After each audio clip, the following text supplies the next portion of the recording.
पलट करके दुख ही मिला है। संसार दुख ही देता है। पाए जान जगत में सब जन कपटी कुटिल कलयुगी टंचु। वो कपट से मिलेगा, वो छल से मिलेगा, वो कलयुग के प्रभाव से प्रभावित होगा, तो आपका हृदय दुखी हो जाएगा कि हमने तो इसका हित किया, ये हमारा अहित कर रहा है। जी मोहन जी मुरैना से। श्री हरिवंश महाराज जी, आपके चरणों में कोटि कोटि प्रणाम। गुरुदेव भगवान, ये मन बहुत प्रमादी है, अलग अलग प्रकार के तर्क प्रस्तुत करके प्रमाद को बढ़ावा देता है। महाराज जी, इस मन को शासन कैसे लाएं महाराज जी? जब हम किसी संत महापुरुष के चरणों का आश्रय लेते हैं और उनकी आज्ञा के अनुसार चलते हैं, शास्त्र और संत, अगर हम इनकी आज्ञा के अनुसार चलें तो हम अपने मन को वश में कर लेते हैं। अगर हम नाम जप नहीं करते, पवित्र आहार नहीं करते, मनमानी आचरण करते हैं, तो फिर मन को वश में करना असंभव है। मन को वश में करने के लिए हमें एक आज्ञा पे चलना होगा, अपने मन को आज्ञा पर चलाना होगा। धर्म के अनुसार आचरण होना चाहिए, पवित्र भोजन होना चाहिए और पवित्र सुमिरन होना चाहिए और किसी महापुरुष की आज्ञा में होना चाहिए, तो फिर मन धीरे धीरे वश में होने लगता है। मन जो है वो भगवान का स्वरूप है। इंद्रियाणाम मनश्चास्मि, इंद्रियों में मैं मन हूँ। जब तक वो धर्म विरुद्ध चलता है तब तक वो आवागमन का हेतु होता है। संसार का चिंतन करने वाला मन बांधने वाला होता है, फंसाने वाला होता है, और भगवान का चिंतन करने वाला मन, धर्मयुक्त चलने वाला मन मुक्त करने वाला होता है। वही मन बंधन का कारण है और वही मन मोक्ष का कारण है। जो मन विषयों में लगा है वो बंधन का कारण है, जो मन भगवान में लगा है वो मोक्ष का कारण है। तो भगवान में लगना कठिन है, संसार में लगना सहज है। जैसे पानी को कहीं भी छोड़ो वो नीचे ही जाएगा, ऐसे मन को छोड़ो वो गंदे विषयों की तरफ ही जाएगा। उसे रोकना पड़ेगा हमें नाम जप के द्वारा, मंत्र के द्वारा। और जब हम उसको रोकते हैं तो वो ऐसा सहज नहीं है, वो हमको जलाता है। मन कहता है आज हम ये खाएंगे, अब उसे ना दो, नहीं देंगे, अब वो जलाना शुरू करेगा। जो उस जलन को सह गया वो मन को वश में कर सकता है। प्रायः लोग जलन को नहीं सह पाते, जैसा मन कहता है वैसा आचरण कर बैठते हैं, फिर बाद में रोना पड़ता है, बाद में पछताना पड़ता है। ये जो आवागमन का हेतु ये मन ही है, बंधन और मोक्ष का कारण मन ही है। विषयों में लगा हुआ मन बंधन का कारण है और प्रभु के चिंतन में, धर्म में लगा हुआ मन मोक्ष का कारण है। तो इसे किसी संत महात्मा के आज्ञा के अनुसार, शास्त्र की आज्ञा के अनुसार चलाएं तो हम इसको वश में कर सकते हैं। और निरंतर नाम जपने का अभ्यास करें, पवित्र भोजन, पवित्र आचरण, तो मन, वैसे कहावत में भी है, जैसा खाओ अन्न वैसा बने मन। अन्न के अनुसार ही मन की गति होती है। तो बाजार का अपवित्र भोजन, मांस मदिरादि का सेवन, तो फिर मन वश में करना बड़ा कठिन है। अपवित्र भोजन से बचे, अपवित्र विचार, अपवित्र आचरण ये मन को वश में नहीं होने देते। तो हम सात्विक भोजन करें, भगवान को अर्पित करके सात्विक आचरण करें। ये सबके लिए, सबका प्रश्न है, ये किसी एक व्यक्ति का प्रश्न नहीं है, ये संपूर्ण सृष्टि का प्रश्न है कि मन भगवान में नहीं लगता, मन बड़ा चंचल है, मन सदैव असत पथगामी अर्थात गलत मार्ग में चलना चाहता है। ये सबका प्रश्न है। अगर हम सब अपने को सुधार करें तो हम मन को सुधार सकते हैं। हमें सुधरना होगा, हमें भोजन सुधारना होगा, आचरण सुधारना होगा और चिंतन सुधारना होगा। अगर हमारा चिंतन ठीक है तो मन सही हो जाएगा। चिंतन ही गलत है तो फिर मन कैसे सही होगा? चिंतन सही करने के लिए नाम जप करो, खूब नाम जप करो। नेहा जी पुणे से। राधे राधे गुरु। राधे राधे महाराज जी। महाराज जी, क्या प्रेम भक्ति का प्रयास और धन प्राप्ति की इच्छा, ये दोनों चीजें साथ में चल सकती हैं? चल सकती है, लेकिन धन प्राप्ति की इच्छा भगवान से करे। प्रयास स्वयं करता रहे और भगवान से धन प्राप्ति की इच्छा करे, तो आगे चलकर जब ये इच्छा नष्ट हो जाएगी तब भगवान से प्रेम होगा। जब तक अन्य इच्छा रहती है तब तक भगवान से प्रेम नहीं होता, और जब प्रेम हो जाता है तो कोई इच्छाएं नहीं रहती। सकल कामना हीन जे राम भगत रस लीन, जिसकी सारी कामनाएं नष्ट हो जाती हैं उसी के हृदय में भगवान का प्रेम प्रकट होता है। जिसके हृदय में प्रेम प्रकट होता है उसके हृदय में कोई कामना नहीं रहती। कामना रहितम, प्रेम कामना रहितम है, प्रेम में कोई कामना नहीं होती। तो धन की कामना और प्रेम ये एक साथ तो नहीं रह सकता, पर इसकी भक्ति की जा सकती है। कि भगवान ने कहा है कि आर्त, अर्थार्थी, जिज्ञास और ज्ञानी, ये 4 प्रकार के भक्त हैं। तो हम भगवान की भक्ति करें, भगवान से अर्थ चाहें, खूब प्रयत्न करें।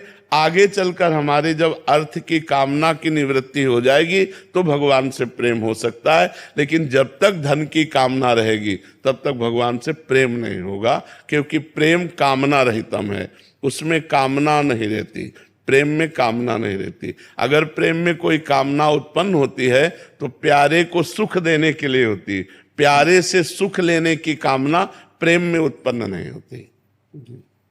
Doctor Anil are Mishra ji. जी राधे राधे महाराज जी। महाराज जी, भगवत गीता के एक श्लोक में लिखा है महाराज जी, एक श्लोक है महाराज जी जिसमें लिखा है कि जो मनुष्य कर्म में अकर्म देखता है और जो अकर्म में कर्म देखता है वो मनुष्यों में बुद्धिमान है, वह योगी समस्त कर्मों को करने वाला है। महाराज जी, इस श्लोक का अर्थ समझना। कर्म में अकर्म देखना और अकर्म में कर्म देखना। देखो, जब हम कोई कर्म करते हैं और कर्ता भाव से करते हैं फिर उसे भोगना पड़ता है, और जब कर्ता भाव रहित कर्म होता है तो अकर्म हो जाता है। जब कर्तृत्वाभिमान रहित कर्म होता है वो अकर्म हो जाता है, वो बांधने वाला नहीं होता है।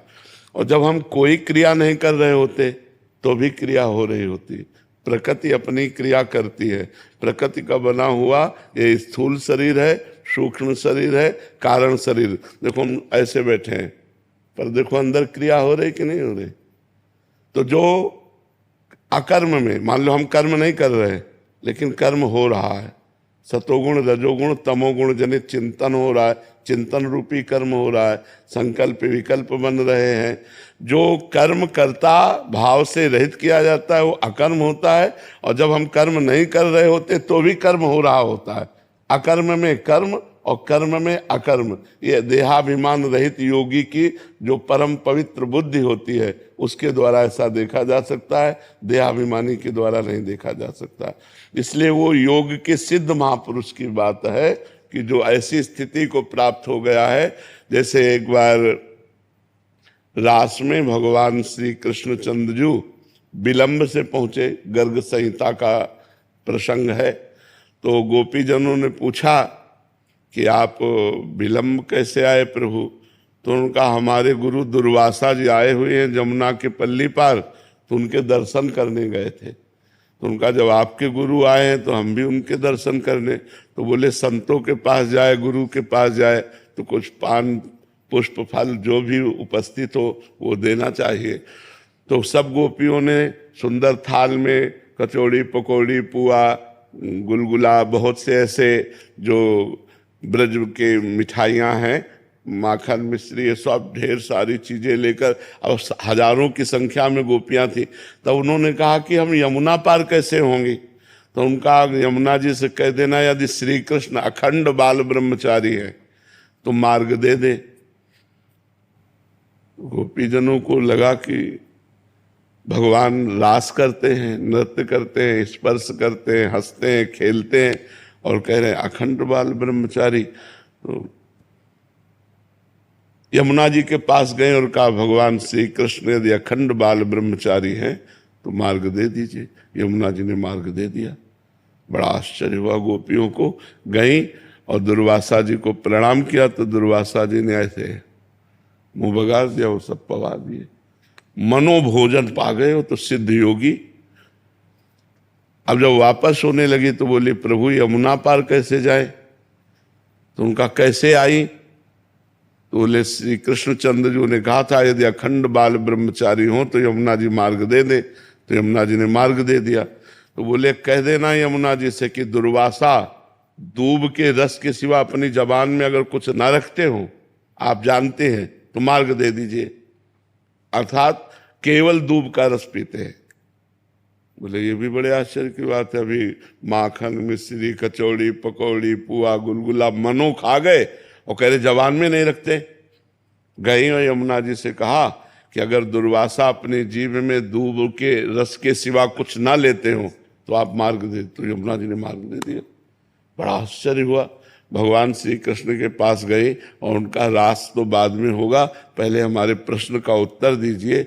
जब बाहु प्रसार परिरम्भ कराल कोरु, जब आप हमारे गले लगते हैं, हमसे हंसते हैं, नृत्य करते हैं, तो आप अखंड बाल ब्रह्मचारी कैसे? और जब दुर्वासा जी मनोभोजन पा जाते हैं और वो कहते दूब के रस के सिवा जवान में कुछ रखते नहीं, तो हमें लगता है गुरु चेला दोनों झूठ बोलते हो क्या? लेकिन अगर तुम झूठ बोलते होते तो यमुना जी मार्ग क्यों दे देती? इसका मतलब वो सत्य है। तो हम ये रहस्य जानना चाहते। तो भगवान ने स्वप्रतिबिंब विभ्रमा, जैसे छोटा बालक अपने प्रतिबिंब के साथ खेलता है, ऐसे गोपियों के हृदय में, उनके पतियों के हृदय में, समस्त चराचर जगत हृदय में जो आत्मा रूप से विराजमान श्री कृष्ण है, वो अपने आप में खेल रहे हैं। वो किसी स्त्री से नहीं। गोपी भगवत स्वरूप है। गोपी कोई स्त्री नहीं है। गोपी श्री कृष्णमय है, जिनका मन श्री कृष्ण, जिनके प्राण श्री कृष्ण, जिनकी बुद्धि श्री कृष्ण, जिनका जीवन श्री कृष्ण, सर्वस्व जिनके श्री कृष्णमय हो गए, उनके साथ वो रास खेल रहे हैं। किसी स्त्री के साथ थोड़ी खेल रहे हैं, वो अपनी आत्मा के साथ खेल रहे हैं। और दुर्वासा जी अभोक्ता भाव से, कर्ता और भोक्ता भाव रहित सिद्ध योगी हैं। तो उन्होंने पाया, तुमने पवा दिया, लेकिन वो इच्छा रहित है, उन्होंने कुछ नहीं पाया। ये तुम्हारी इच्छा थी, इसलिए वो पा लिए। इच्छा रहित जो पाया गया, जैसे कर्म में अकर्म और अकर्म में कर्म, तो ये सिद्ध महापुरुष की बात है, अपने लोगों की नहीं, देहाभिमानियों की नहीं। जो सिद्ध महापुरुष हो गए हैं वो कर्ता भाव रहित हैं, इसलिए कर्म में अकर्म, और प्रकृति क्रियाशील है, इसलिए अकर्म में वो कर्म देखते हैं। दुर्वासा ऋषि जी के शरीर ने पाया पर मन ने, पर उन्होंने इच्छा नहीं की। इच्छा रहित जो कर्म होता है वो अकर्म हो जाता है, जो देहाभिमान रहित कर्म होता है वो अकर्म हो जाता है। जैसे देहाभिमान खत्म हो जाए और पूरे सृष्टि का भंडारा हो जाए तो उसे कोई पुण्य नहीं लगेगा, और पूरी सृष्टि का वध हो जाए तो उसे कोई हत्या नहीं लगेगी। वो स्थिति होती है, एक दिव्य स्थिति होती है। तो उस स्थिति को ही साधना के द्वारा प्राप्त किया जाता है। अमन राय जी इंदौर से। श्री हरिवंश गुरुदेव। महाराज जी, प्रारंभिक अवस्था में जब आपने प्रभु की कृपा से नाम जब प्रारंभ किया तो आपने अपने आंतरिक विकारों को कैसे सहन किया? क्योंकि आपने सत्संग में कहा है कि नाम जब पहले आंतरिक हृदय को निर्मल करता है। हमारी पहली जो साधना की प्रक्रिया थी वो गंगा किनारे थी। तो पहली बात तो ज्यादा मन चंचल तब करता है जब पेट भरा हो और विषयों का संयोग हो, दो बातें हो। जब खूब अच्छा अच्छा खाने को मिले और समाज में रहने को हो तो उसमें भ्रष्ट होने के ज्यादा चांस होते हैं। अब गंगा की धारा और गंगा का किनारा, 4-4, 5-5 दिन भोजन न मिलना और किसी स्त्री पुरुष का मिलना तो कैसे। तो कभी जैसे कुछ ऐसी स्फुरणा हुई तो गंगा जी के सेवन, नाम का जप और भगवान की आराधना, तो पता ही नहीं चला और जीवन का बड़ा लंबा समय ऐसे भगवत मार्ग। हमें ज़्यादा लड़ाई नहीं लड़नी पड़ी कि हमें ज़्यादा लड़ाई लड़नी पड़ी, क्योंकि ज़्यादा लड़ाई तब लड़नी पड़ती है जब सामने 56 भोग रखे हैं और भूख लगी है, और फिर नए साधना में ज़्यादा लड़ाई लड़नी पड़ती है। और जब जैसे चना भुन जाए और फिर उसे आप खेत में बो दो तो उसमें अंकुरण नहीं होगा, क्योंकि वो भुन गया है। तो ऐसे ही भगवान का जब कृपा प्रसाद हो जाता है तो मन मिश्री का स्वाद ले ले तो फिर गुड़ की तरफ नहीं चलता है। जैसे विशाल समुद्र मिल जाए तो फिर गड़ैया और तालाब की आवश्यकता नहीं होती। ऐसे ही भगवान कृपा जब कर देते हैं तो मन शांत हो जाता है, फिर संसार की तरफ नहीं। प्रभु 2 दिन पहले जैसा भजन चला, फिर अभी नहीं हुआ, तो फिर ऐसा लगता है कि मतलब कि अब क्यों नहीं हो रहा है? कहीं नहीं, भजन होना सिद्धों का काम होता है, साधक को करना पड़ता है। अब हम राधा राधा बोल रहे हैं, हमें क्या मतलब कि भजन हो रहा है कि नहीं? राधा राधा राधा राधा राधा राधा राधा राधा राधा। अब हमको साधना करनी है कि हमको सिद्धि झाड़नी, कि हमारा 2 दिन मन तदाकार था और फिर नहीं लगा, ऐसा नहीं। 2 दिन तदाकार है, तीसरे दिन हम जप रहे राधा राधा राधा राधा राधा राधा वल्लभ श्री राधा वल्लभ श्री राधा वल्लभ श्री, ऐसे भजन किया जाता है। भजन साधक को करना पड़ता है और सिद्ध का होता है। तो अपने लोग साधक हैं तो अभी करें हम जबरदस्ती। नाम जी जप जागे जोगी, नाम अगर हम जिह्वा से जपेंगे तो हमारे अंदर ज्ञान जागृत हो जाएगा। खूब नाम जप करें। राजप्रीत कौर जी पंजाब से। महाराज जी कोटि कोटि प्रणाम। महाराज जी गुरु अंगद देव जी द्वारा रचित एक शब्द है, नानक चिंता मत करहूं चिंता तिसही है, जल मही ही जंत उपाइन थिना भय रोजी धई। मतलब इनका कहने का मतलब नानक चिंता मत कर, प्रभु तुम्हारी देखभाल करेगा। उसने जल में भी जीवों को बनाया और वो भी वहां भी उनका पोषण करता है। महाराज जी हम परमात्मा का स्मरण भी करते हैं। सुखी मीन जिमिनीर अगाधा, जैसे अगाध समुद्र में मछली किलोले कर रही है, उसे कोई बाधा नहीं महसूस होती। जिमि हरि शरण ना एको बाधा, भगवान की शरण में आने पर एक भी बाधा उसे नहीं सताती। सुखी मीन जहाँ नीर अगाधा, जिमि हरि शरण न एको बाधा।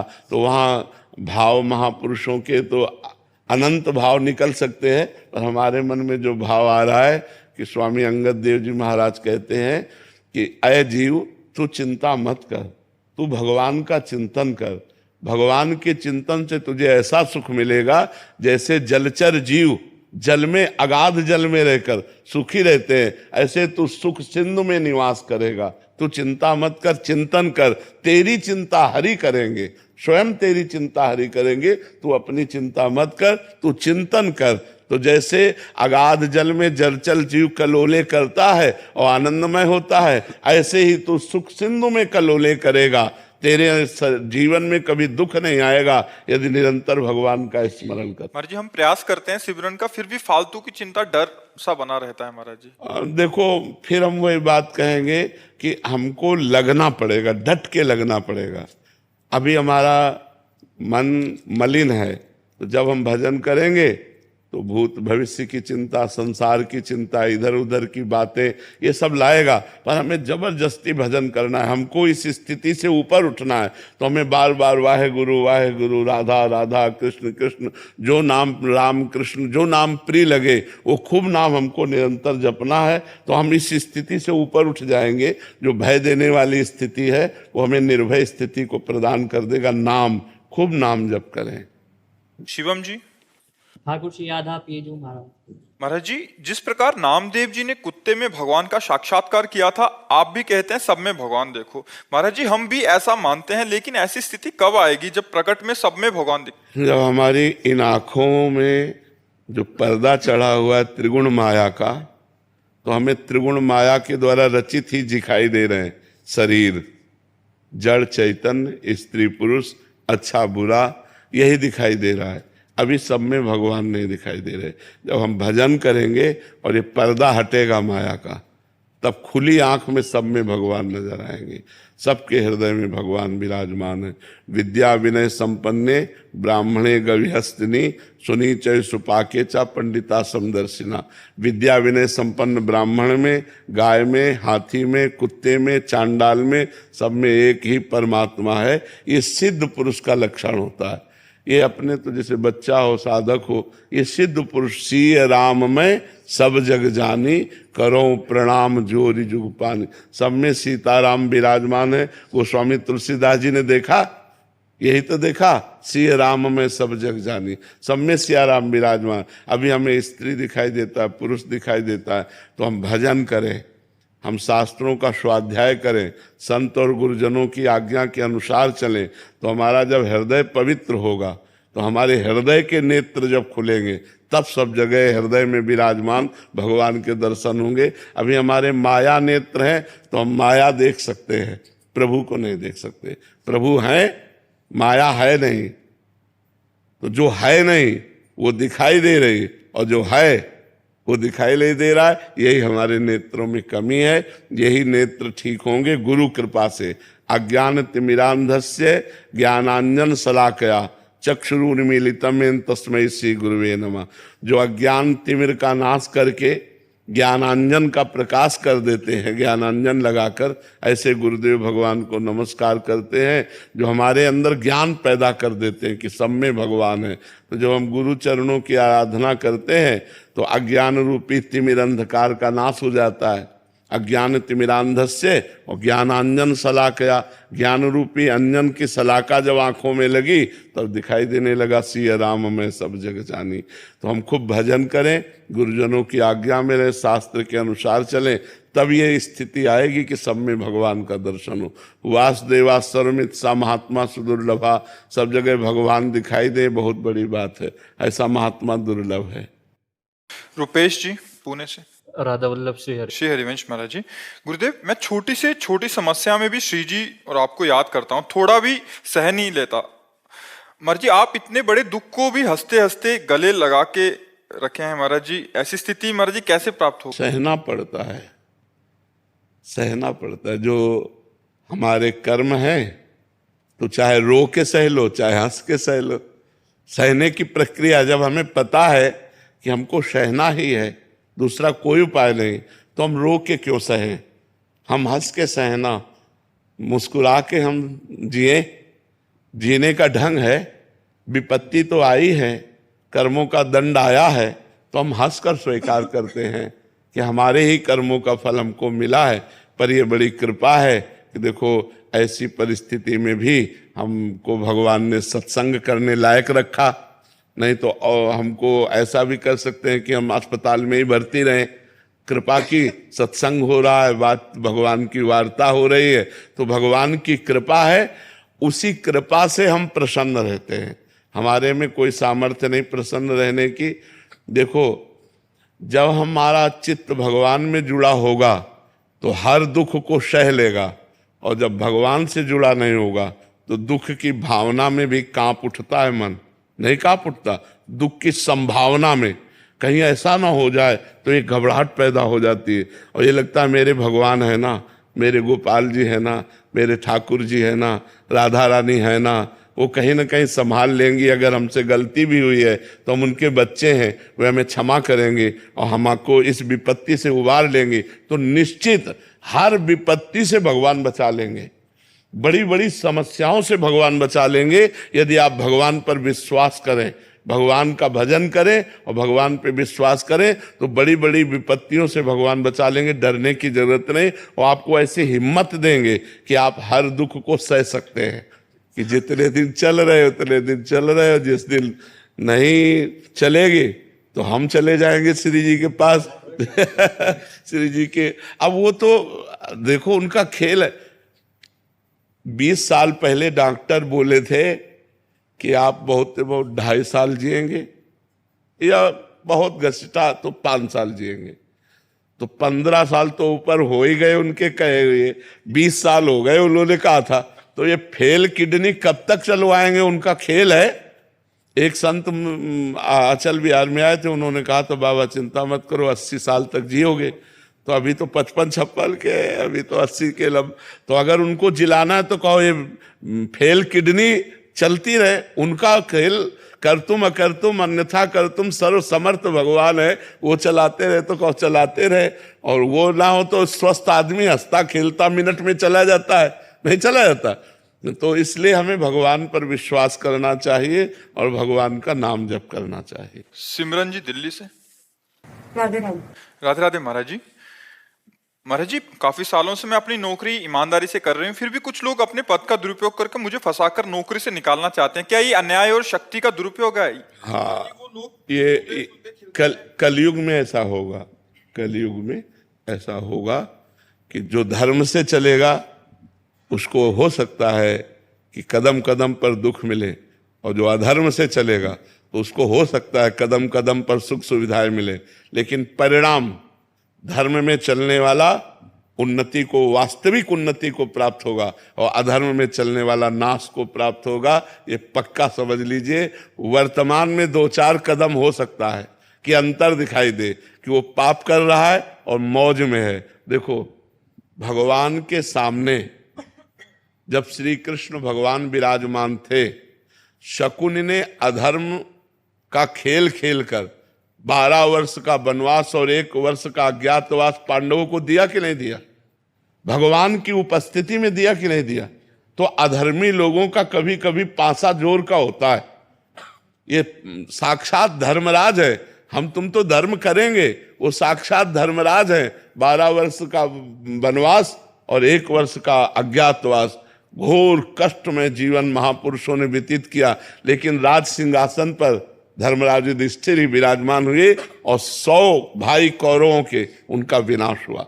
तो हमें लगता है कि हमें हिम्मत रखनी चाहिए और भगवान का आश्रय लेना चाहिए और धर्म से ही चलना चाहिए। नौकरी छूट जाए तो कोई बात नहीं, हम दूसरी तरह जी लेंगे, लेकिन पाप और अधर्म की कमाई से हम अपने को पोषित करेंगे तो हमारा पतन हो जाएगा। हम भगवान से विमुख हो जाएंगे, हम धर्म से विमुख हो जाएंगे और आज धर्म में चलने वाले का सहयोगी नहीं मिलेगा। आप सच्ची मानिए, अच्छे मार्ग में आप चलना चाहते हो तो आपको कोई साथी नहीं मिलेगा।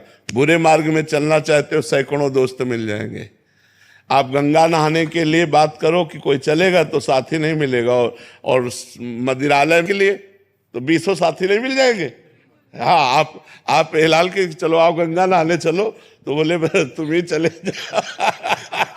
और कोई नहीं साथी मिलेगा। और उससे कहो चलो आओ कि आज पार्टी होती है, देख लो आप 4 को बुलाओगे 20 आ जाएंगे।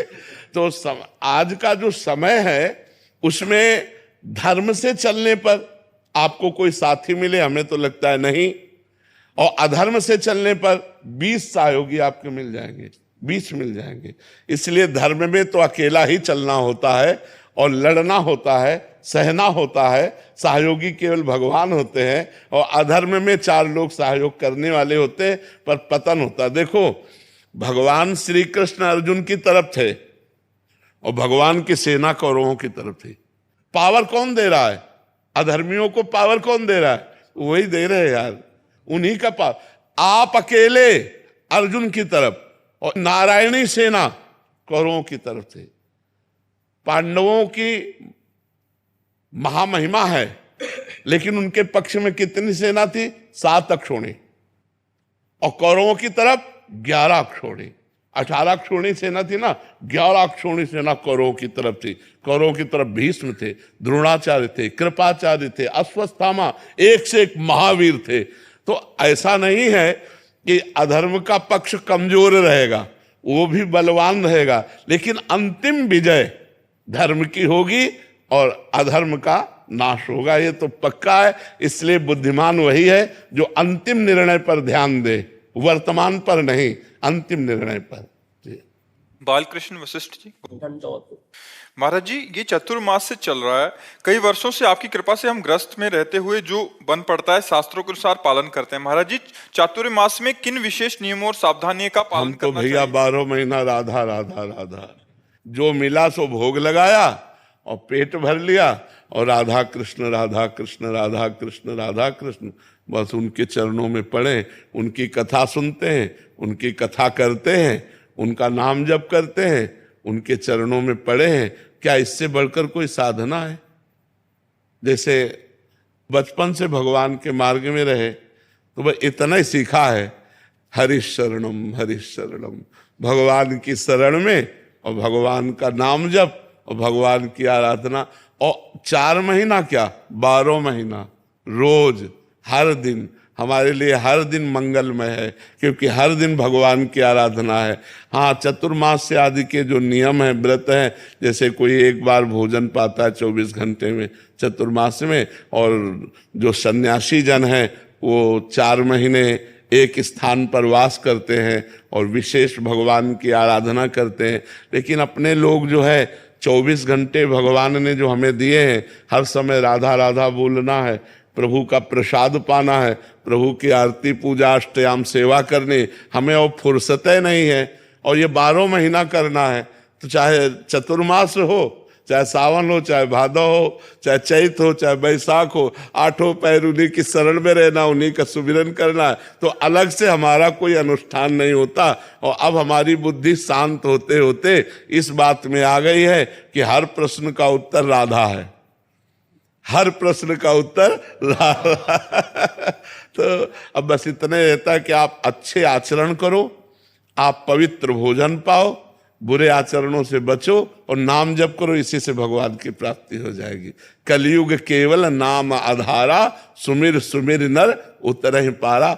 बहुत बहुत से व्रत हैं, जैसे चतुर्मास व्रत है, इसी नियमों से चले।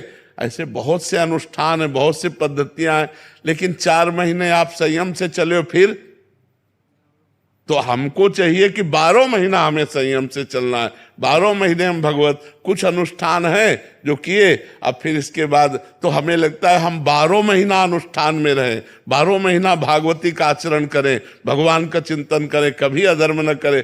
जैसे कुछ लोग हैं 9 दिन हम नहीं छुएंगे क्योंकि हम 9 दुर्गा है। तो हमें लगता है अगर तुम 12 महीना वाला व्रत ले लो कि हम शराब नहीं छुएंगे तो ज्यादा अच्छा है। 9 दिन फलाहार कर लो, लेकिन आप मांस न खाओ, आप मदिरा न पियो, ये बहुत बढ़िया बात होगी। 9 दिन तो कुछ नहीं किया, इसके बाद टूट पड़े आप उस पे, तो वो ठीक बात नहीं है। बराबर हमारा जीवन पवित्र रहे, बराबर हम अच्छे आचरण वाले बने, तो वो ज्यादा लाभदायक रहेगा। वो भी लाभदायक है, लेकिन ज्यादा लाभदायक वो रहेगा जो बराबर हम नियम से चलें, बराबर हम गंदे आचरण, गंदा भोजन त्यागें, तो अच्छा रहेगा। महर्षि आजकल मानसिकता ऐसे हो गई है कि हम भोग भोगें, धन संपन्न और अपने जो भी इंद्रिय सुख के लिए सब कुछ करें।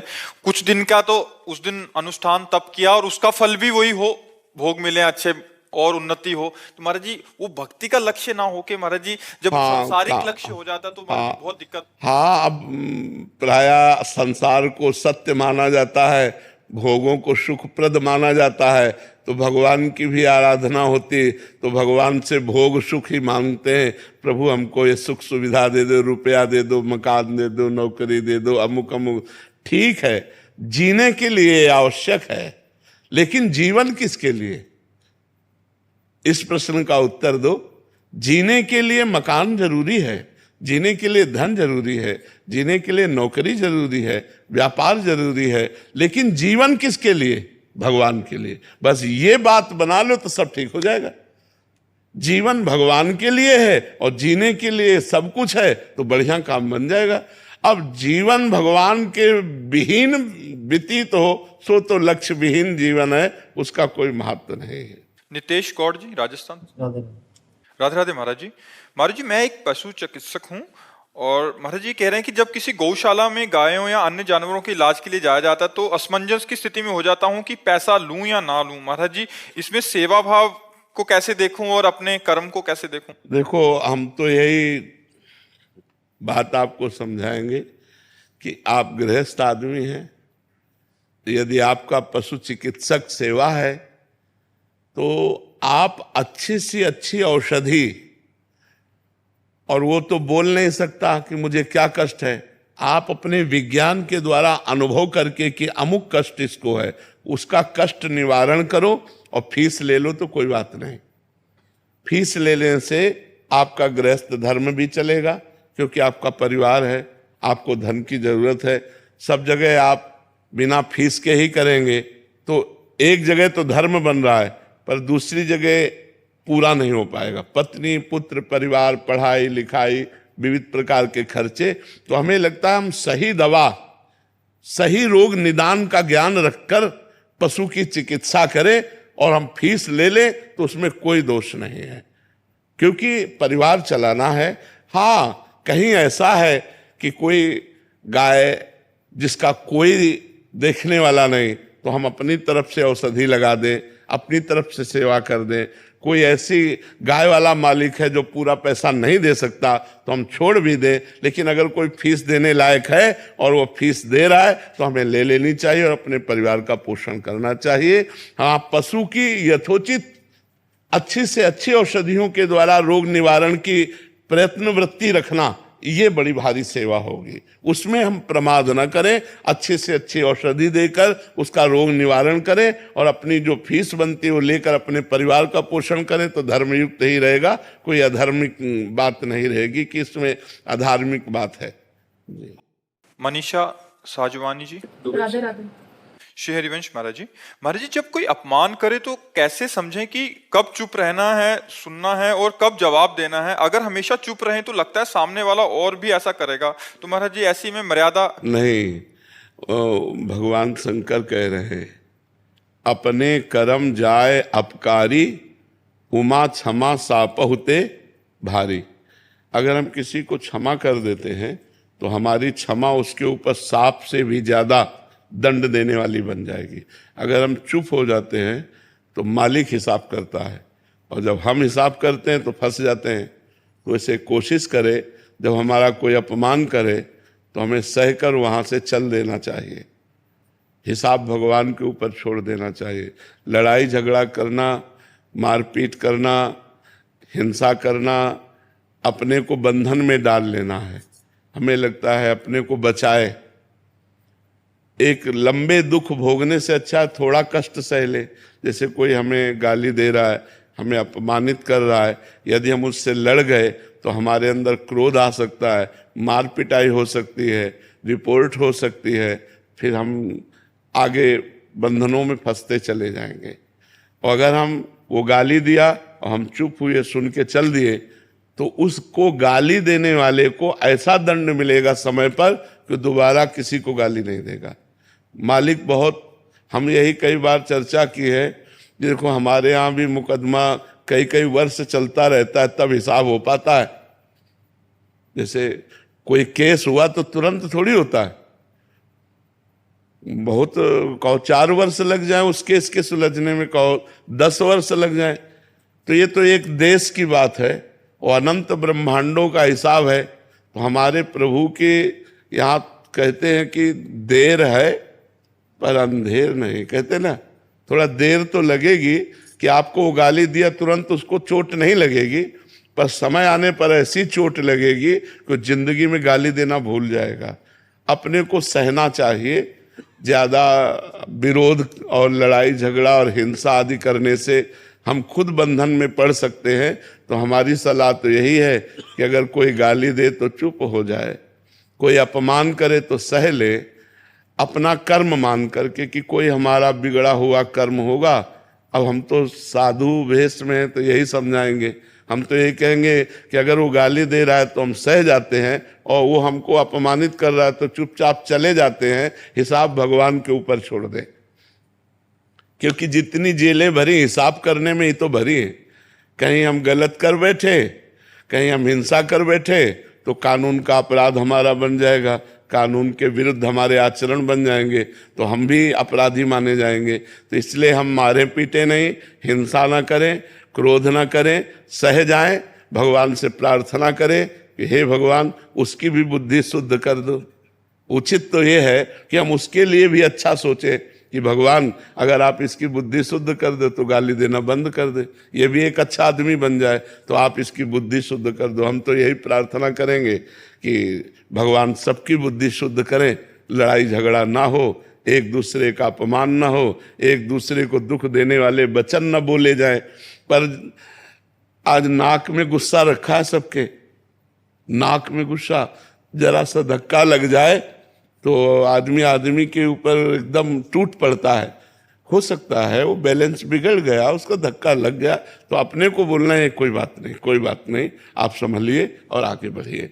लेकिन जरा जरा सी बात में, क्योंकि खान पान सही नहीं है, तमोगुणी भोजन है, तमोगुणी विचार, तो जरा में गुस्सा आ जाता है। हमें सहन करना चाहिए, सहन में बहुत आनंद है।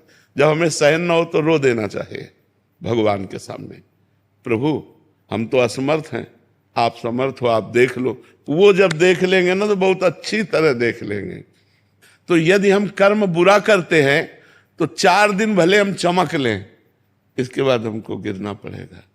तो बुरा कर्म का बुरा फल भोगना पड़ेगा, अच्छे कर्म का अच्छा फल, तो वो तुम्हारे साथ बुरा कर रहा है, तुम उसके साथ अच्छा करो तो तुम्हें अच्छा सुख मिलेगा और वो परिणाम में दुख भोगेगा। ये सिद्धांत है। और लड़ाई झगड़ा करोगे तो जैसे वो अपराधी वैसे आप अपराध कर रहे हो, तो फिर उसको दंड भगवान क्यों देंगे? फिर तो आप भी अपराधी कर, उसने गाली दिया आपने गाली दे दिया, उसने विरोध किया आपने विरोध किया। उचित बात है हम विरोध न करें, हम गाली न दें, हम सह जाएं। महाराज जी डीजीपी थे उत्तर प्रदेश के, अभी अभी सेवानिवृत्त हुए हैं महाराज जी। हाँ, खूब हमारे देश की सेवा की, प्रदेश की सेवा की। अब भगवान का स्मरण कीजिए। जो मनुष्य जीवन का अंतिम फल है वो है हमारा शरीर जब छूटे तो भगवान की स्मृति में छूटे।